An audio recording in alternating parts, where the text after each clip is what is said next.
Hello there, it's the beginning of another month, Wednesday, the 1st of February 2012. It's another United Kingdom talk. My name's Chris Reardon, and look at this. Now, I don't see a problem with this little story that was in the Mail on Monday or Sunday, I think it was.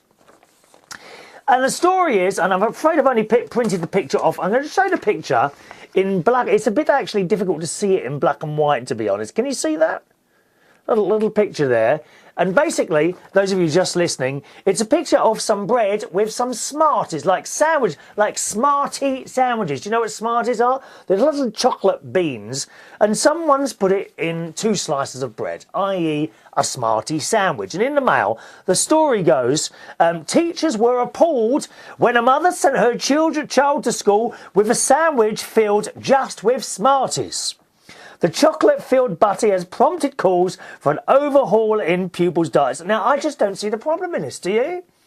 I mean, come on, who wishes that their mums, years ago, when they gave them sandwiches, had made them smartie sandwiches? I can't think of anything better to put in your child's lunchbox. Come on, gang, you know damn well they'd rather have a smartie sandwich than, I don't know, cheese or a ham or even a banana sandwiches. Come on, kids. You know you don't really want to eat those apples and those oranges, do you? You know, you do not want to sit there at school lunchtime, open that box and see an apple, a piece of celery, a little sandwich with the crusts cut off. You don't want to see that, do you? Come on, kids, all over the world, we need to see more smartie sandwiches. The story goes on when we're Lynn McNiven, Assistant Director of Public Health, you know, one of those people with a touch. She probably actually doesn't do anything at all. One of those people, she pushes bits of paper, you know, pushes bits of paper around a desk. That's all she does all day. And she probably puts her glasses on. She sits there at a desk with her glasses on, trying to look important, don't they? You know, these people with titles like Assistant Director of Public Health. She told the Sunday Express, when we heard about the Smarties sandwich, it was horrifying. Why is it horrifying? Don't you like Smarties? There should be a law against people like you, Lynn McNiven. I think you're a bit nasty, really, aren't you? You just don't get it. We want smartie sandwiches. And so what if we put on a couple of extra pounds? I mean, it's hardly going to break the bank balance, is it? Smartie sandwiches. It says, we went into the schools to have a look around and found children eating what I would class as picnics. The sort of lunch you might have once in a while as a treat, not every day. Switching to a proper dining experience worried some of the schools, but they have found it is a good experience showing the pupils how to eat properly. So I don't know what you reckon on that. Smartie sandwiches being given to children at school. Should we be worried about that, boys and girls? Or should we give them out more often? I tell you what I might even do, make one. And I don't know if I'd like Smarties in between 2 bits of bread. Maybe a packet of Smarties on its own. I'm going to be quite tempted by those. Although I don't know how that will go on my tooth. That's not quite right at the moment. If I buy a Smartie, that might quite hurt a lot. It might quite hurt a lot. So there we are. What do you reckon on Smartie sandwiches? Can you think of anything else that children might really like in their picnic boxes? We could do a whole show of that. I could go into the kitchen and make smartie sandwiches and anything else that you might suggest that children would like to be given in their lunch boxes, eh?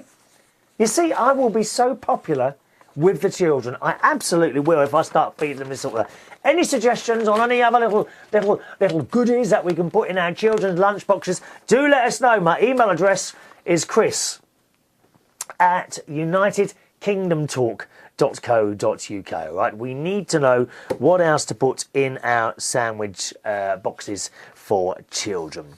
Now, coming up in the show today, I hate that. I wish I hadn't said that now. Coming up is one thing I really hate on the television just before they go to the ad break, and it's coming up. And they say it on I've said this the other week. They do it on the radio as well. Coming up, we've got. So I wish I hadn't said that. Okay, let me think of another way to say it. A little bit later on in the show today, I shall be showing you a video response from Matthew Martins.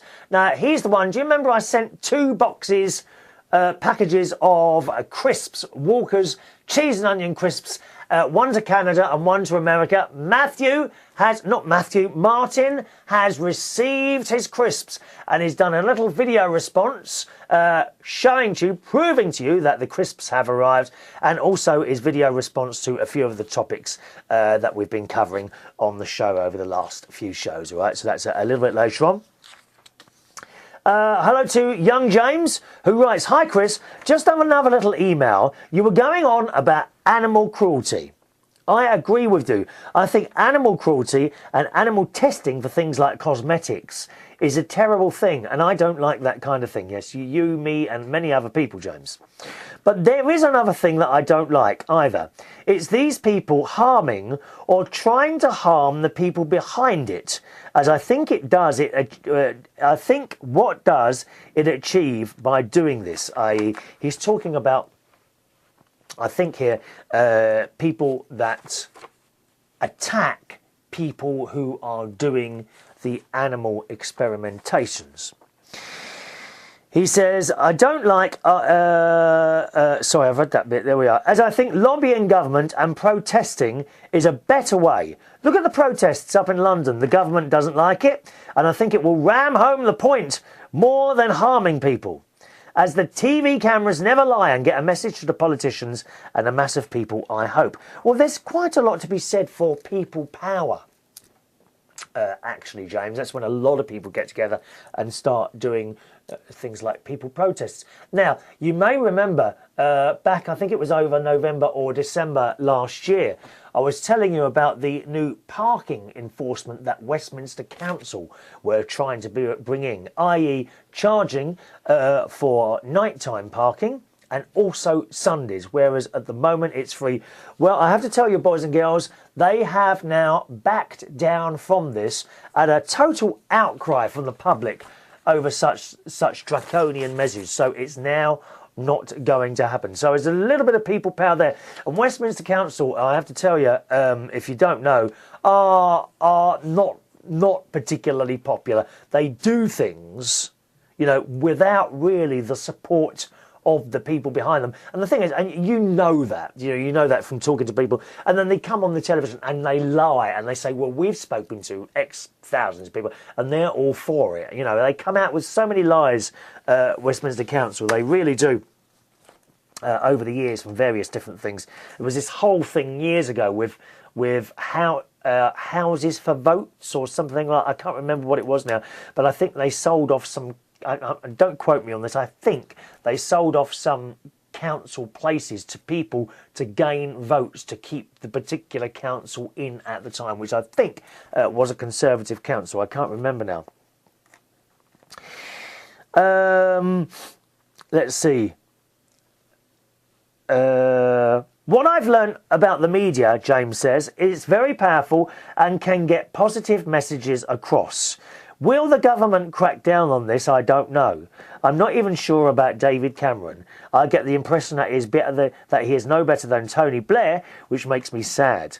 I hope the fuel plant closing down doesn't cause problems. I hope if people don't panic buy, things will be okay. And that's from James. Yes, we had a refinery closed down about a week and a half ago now, and they were worried that people were going to start panic buying fuel. But fortunately, that hasn't happened, James. All right, so thanks very much. Also, you know, I was listening to the radio this afternoon, actually. I went back round to that house. Do you remember the house I was telling you I'm considering buying? I went to have a second look at it, and I now have put in an offer. Okay, so I've put in an offer, and I'm actually sitting next to my phone. Where's my mobile phone? It's in here. Oh, it was in here somewhere. Where's the mobile phone gone? There it is. My mobile phone is sitting here. Isn't it terrible, waiting for a phone call? Sitting here waiting to see if the estate agent rings and indeed if my offer has been accepted. I'm actually, I shouldn't really tell you this, between you and me, I will go up a little bit more. But when you make an offer for a house, you know, you rarely offer what they're asking. So, for example, if the house was, I don't know, take a figure out of the air. If the house was £100,000, I would go in at 90,000 and go up sort of £1,000 at a time, or maybe £500 at a time. But you know, you've got to set yourself a limit. So if it's £100,000 and you get to 95 and they still haven't accepted it, I would probably pull out. Okay, that's how I do it. Other people would offer the asking price and be pretty guaranteed to get it. But in this climate at the moment, you do not pay the asking price. It's a buyer's market at the moment, which wouldn't really bother you. You know, if you were buying and selling a place, so say you're living somewhere and you're selling that and you've got to buy something else. If you sell that for less, then it's likely that you will be buying for less anyway. So it doesn't really matter if you're doing that. So I did make an offer on the house. It does need decorating throughout, I must say. It's a bit, it's not dirty, okay, it's not a dirty house, but it's a bit shabby. Do you know what I mean? It's kind of, you know, needs a bit of decoration. I think they've got, they've got children in there, and of course that's why it gets dirty, you know. It's just one of those things, that's how it is. So there we are, I'll let you know how that comes across, okay? But I was listening on the radio, as I said, on the way here, on the way back to the Mirrabel studio to do the show today. And they were talking about these world debts that we've got at the moment. You know, the whole Eurozone thing, and Greece owing all this money and people owing money there and here.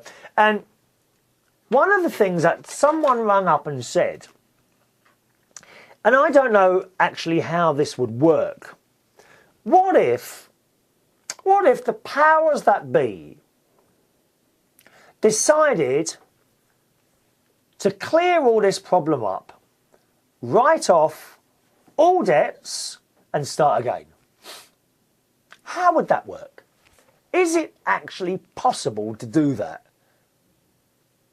You imagine, say, loads of people owe you money, and perhaps you owe other people money, and so on and so forth. What if the powers that be came along and said, okay, we can solve this problem now. We are going to wipe out all debts. No one will owe anyone anything, and we'll start all over again. I wonder how that would work. Or maybe it shouldn't be like, I mean, you know, if, for example, from me, does that mean I would no longer owe mortgages to anyone? And I would own everything that I've got now? Or maybe that's not quite what we should do there. Maybe we should say, okay, let's wipe out all the debts that countries, for example, the UK, America, Spain, Malta, whatever, Australia, let's wipe out all the debts that countries owe each other and banks owe each other, and start again from scratch. Could that sort out all the problems? It's an interesting thought, isn't it? Is that at all possible? And what would that mean, I wonder? Your thoughts on that, please. Chris at unitedkingdomtalk.co.uk. All right? Hello to the lovely Jessie BT, writing in via YouTube, who writes, oh, Chris. We're talking about unfortunate incidents that happen to people that you end up laughing about. You know when you're out in the street and someone suddenly falls over and you have to hide your face because you're laughing? You naughty people. Jessie BT writes, oh, Chris, you made me remember a face-down fall I had years ago. I tripped with heels on and one shoe flew up in the air. Mind you, I was in a board meeting at work. I can laugh now, but by the time I got up, my shoe had found its way into the hands of a gentleman's hand. I had composed myself, and he politely handed me back my shoe. Oh, it's a little bit like Cinderella, isn't it? Jessie BT, you are Cinderella. And did you put the shoe back on, and did it fit? Oh, my God. Is that how you're going to meet your handsome... I'm still waiting to meet my handsome prince. Someday my prince will come. Yes. She says, just like Sir Gilead. Oh, I can't say that word. A very embarrassing moment. Sorry for the spelling. Yeah, because it was spelt wrong, I wasn't actually able to say that correctly. Thank you, Jessie BT. Now, something very, very important, boys and girls. We have a birthday. Not anyone's birthday. Today is Fag Ash Lil's birthday. Yes, here we go. Happy birthday to you. Happy birthday to you. Happy birthday, dear Fag Ash Lil. Happy birthday to you. Oh, one of our most regular and bestest friends on United Kingdom Talk is Fag Ash Lil, and today it is birthday. Today, Fag Ash Lil is 317 years old. Fag Ash Lil, for your birthday, have another cigarette. Go on, darling. Happy birthday. Yeah, it's Fag Ash Lil's birthday today. Happy birthday, Fag Ash Lil. Especially for you, my darling, okay? Right, we've got lots of emails coming up in the next show. We've got James, Sean. The lovely Jennifer is back. Jennifer, where have you been hiding? American Queety Pie is written in. Lots and lots of bits and pieces here. Okay, so there we are. Fag Ash Lil also wrote in that Vicky is alive. Apparently, she has heard from Vicky Gannon. Well, thank God for that. I haven't. I don't think she loves me anymore. Vicky Gannon must hate me. She hates me. Nobody loves me anymore. I'm unloved and unwanted. That's how it is. Anyway, let's have a little look at this video here from Martin Matthews. Matthew Martins? Martin Matthews. It's Martin Matthews, isn't it? Matthew Martins? Damn. I can never remember. Let me look it up. It's terrible, isn't it? For some reason, I'm never able to remember which. Can you change your name at all? Just a minute. Come on. Oh, the computer's running slow today. 50 meg. Why is it running so slow today? Transferring data from Facebook. Just a moment. Oh, by the way, I do have Facebook. If you want to join me on Facebook, become one of my friends. And quite frankly, I'm desperate for friends. Then my Facebook username is Chris Reardon UK, okay? And it's the same Twitter. I've got Facebook and Twitter. Same username on both of those, Chris Reardon UK. It would be nice if this damn thing's not... I just don't... I think Facebook is a bit slow today. Maybe it's on the emails. Let me check the emails. I'm sorry about that, Matthew or Martin. Matthew Martins. I can never get your name right. There we are. Matthew Martins. That's it. Matthew Martins has sent in a little video response. The sound quality is a little bit different to this, so bear with us while this is on. It's quite a long video, actually. It's about 11 minutes long. Audio as well, so those of you just listening can, of course, listen. Let's have a little look at this video that is sent in. Is answering some of the questions and bits and pieces of the show that we've been talking about over the last few shows. Also, the proof that my box of cheese and onion crisps that I sent to Canada to our friend have actually got there. So have a little watch of this. Well, good morning, everybody. Matthew Martins from Canada here. Hope everybody's doing well. Just doing a video response to my good friend in the UK, Chris Reardon. Absolutely smashing program. If you're not currently watching it and you do subscribe to my YouTube, I'd suggest checking him out as well. His username is Chris Reardon UK. I'd definitely advise checking that out. A lot of good chat shows, and you might be interested in it. As I say, this is going to be in reply to a show that he did, I believe, on the 16th of January. So about around half a month ago from now. We're currently Monday, January the, I believe, what are we? The 30th today. So about half a month later, I'm doing a response, but that is for a very interesting reason. Now, Chris was kind enough to send a package from the UK down to Canada, and it contains a special little gift that I've asked for, which he has indeed fulfilled. So without further ado, here we are, a nice package from the UK. Inside this package, you'll see we have a couple of bags and cheese and onion crisps. Yes, Walker's cheese and onion crisps, which I have been craving. So thank you very much for sending that. They did make it safely. It took a little while, longer than I expected, but that's the post for you. I got a large packet of crisps with several bags inside and a couple of bonus packs, as Chris would say. So here we are then. and in a very nice box. I must admit, Chris, you put this together quite well. I had a very difficult time getting this open, but of course, as you can see, I was successful in the end. So thanks very much for that. I do appreciate that. Also wanted to thank you as well for another little gift you sent my way in regards to my request, and it was in a very electronic form, you could say. I got Chris to do a voiceover for me for my mobile phone, and I'll play it for you here now. Hello, you've reached the voicemail box of Matthew Martins. I'm currently unable to take your call. Please leave me your name, message and phone number, and I'll be sure to get back to you at my earliest convenience. Thanks a lot for calling, and have yourself a great day. Now, isn't that just smashing? Brilliant. I had requested a British voiceover. He came through. Turned out smashing. So thanks very much for that. Do appreciate that.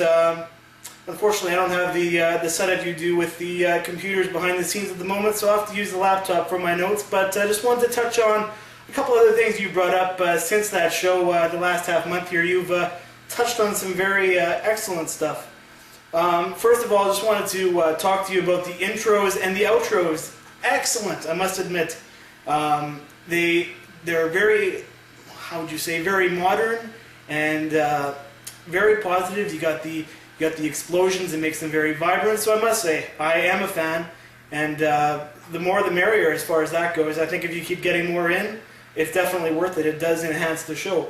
And you know, if I get into doing shows myself sometime heavily, I'd probably get something like that as well. And you know, for paying $5 or £5, you really can't go wrong with that kind of stuff, right? So, wanted to talk about a couple of more liberal issues you brought up regarding Stephen Hester. If you guys don't know who I'm talking about, this is one of the, I believe he's one of the main higher-ups there for the Bank of Scotland. And he's brought in almost $1 million for a bonus, I believe it was, on top of his current bonus. So basically, £2 million within 1 year, which is quite a lot of money. But as you did, Chris, I took a look into the whole issue, and it seems that, you know, he is doing the right thing, and therefore I think that he is entitled to that money, honestly, because I can understand people looking at it and saying, well, you know, really that's a lot of money, but as you say, he did make a difference, did a couple of things that maybe people didn't like, people got, you know, they got cut and stuff like that, but as you say, it had to happen, right? So I definitely do think that he's entitled to that bonus. And in regards to your new England, what was it, englandtalk.co.uk, I also approve of that. That is definitely the right way to think, is thinking forward, because as you say, should that happen, that it's no longer the United Kingdom, stuff like this is going to happen, right? Little changes. So I think to be on top of the ball, that's perfect. Here in Canada, we have a province that wants to separate. It's called Quebec. And basically, I'm questioning that, you know, is the same thing going to happen here? And if it does, we could just be provinces. We won't be Canada. We'll be Manitoba, Quebec, Ontario, all these separate things, which in my opinion is quite a shame, because to be together like that is, I don't know, you get a lot more sense of pride, in my opinion, because you have a lot more to cover.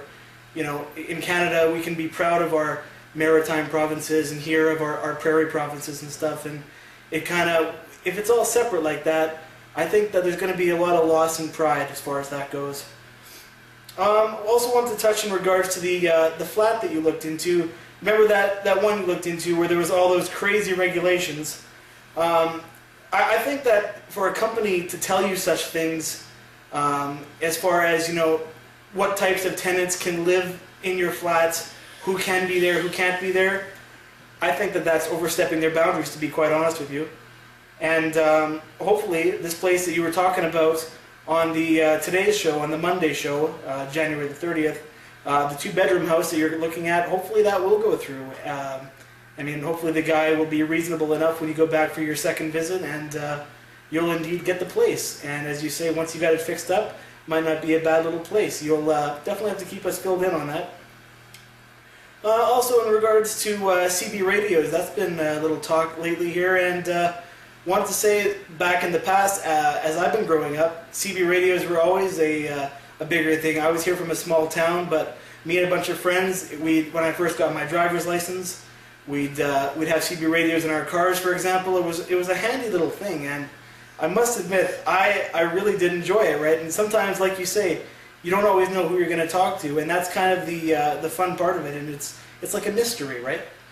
And I know on Sunday you got your birthday coming up, so I just wanted to wish you a very happy birthday. Hopefully it will be an excellent birthday, because apparently, from what I understand, you guys got more warm weather coming in regards to next week.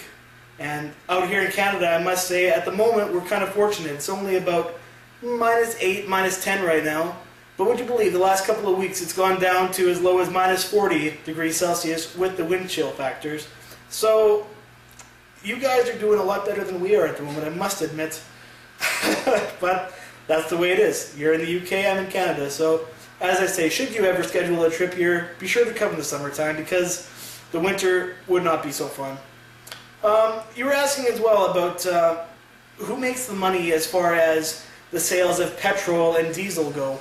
I wanted to let you know that the people that actually make the money aren't the petrol companies that own the refineries themselves. It's actually the companies that produce the oil, that do the drilling. It's the CEOs of those companies that are actually making the big bucks. So they're the ones that are kind of squandering it away, and it's really more a matter of greed than anything. And at that point, it's amongst these CEOs that more or less make up what they call OPEC and regulate what a lot of these prices are, which is very unfortunate when it comes to, you know, consumers like yourself and me. And wanted to make a suggestion regarding your tooth. I spoke with a dentist a few months back about a similar issue that I had with some discomfort with one of my teeth, and he recommended a toothpaste called Sensodyne. Now, I don't know if that's available in the UK or not. I know it is in Canada and the US for sure, but that would be something I find. It's made for sensitivity issues like that, and it seems to help give you a little bit more comfort. So take a look into that, I'd suggest, and it might be worth it. Also, I was going to ask you about, have you heard recently on the news there regarding home invasions that have been taking place? There was one that recently took place, they said, in South London, regarding an elderly gentleman that was, I think he was killed in the end. I believe he was trying to protect his home, but unfortunately, due to the nature of the invasion, he didn't make it. And I was just wondering, what are the laws like in the UK in regards to that, like as far as rights go? If someone is a burglar, right, and they come into your home, and you manage to get to them, right, and you try to protect yourself, but you cause them some harm, well, who has the rights at that point in the UK? Is it the person that is burglarizing you, and if they try to take you to court saying, you know, he hurt me, or do you have the right at that point? And as far as security goes, I mean, it would be a frightening thing should the criminals have more rights than we do at that point. But I'm just wondering, like, how does that work there? I know in Canada, I've heard a lot of stories recently where in situations like that, and the person that's actually committing the crime, he lands up filing charges against the people that have really done no wrong, aside from trying to protect themselves, which obviously isn't the wrong thing to do, in my opinion anyway. So, just wanted to know, what are the laws like there as far as that goes? Do let me know, please. Also, I wanted to touch on the music video that you played recently, We Are the Brits. And I must say, I did watch that actually a couple times, and you know, it does take you back, because the way the video is set up, he shows people of all different races, everybody that makes up the United Kingdom, right? And it shows the country as a whole. And you know, I really do admire the way they did that. In my opinion, I think that each country should technically have a music video like that, you know, to show off their country, show off some pride. And I think that would be a big thing, and boost a lot of morale for people that saw that. So anyway, I just wanted to say thanks again, Chris, for everything you've done here, for the voicemail, for everything. And again, I've been watching your shows since the beginning, and I'll keep on watching them and spread the word. So for all of you viewers out there, like I say, be sure to pass this video on and let people know about Chris Reardon UK with United Kingdom Talk. And yeah, thanks a lot for watching my show, and take care. Bye-bye. There we are. Thank you, Matthew, for sending all that in. It is much appreciated. All right, that's it from the show today. Don't forget if you want to join in by email, it'd be great to hear from you. My email address is chris@unitedkingdomtalk.co.uk. Now, being a Wednesday night, don't forget I'll be hosting Belushi's in South London at Belushi's in Borough High Street every Wednesday night. That's between 10 p.m. and 2 a.m. Be great to see you down there, okay? Belushi's every Monday and Wednesday between 10 p.m. and 2 a.m. for our karaoke. You will need photo ID if you're coming there. See you on the next show. Bye-bye.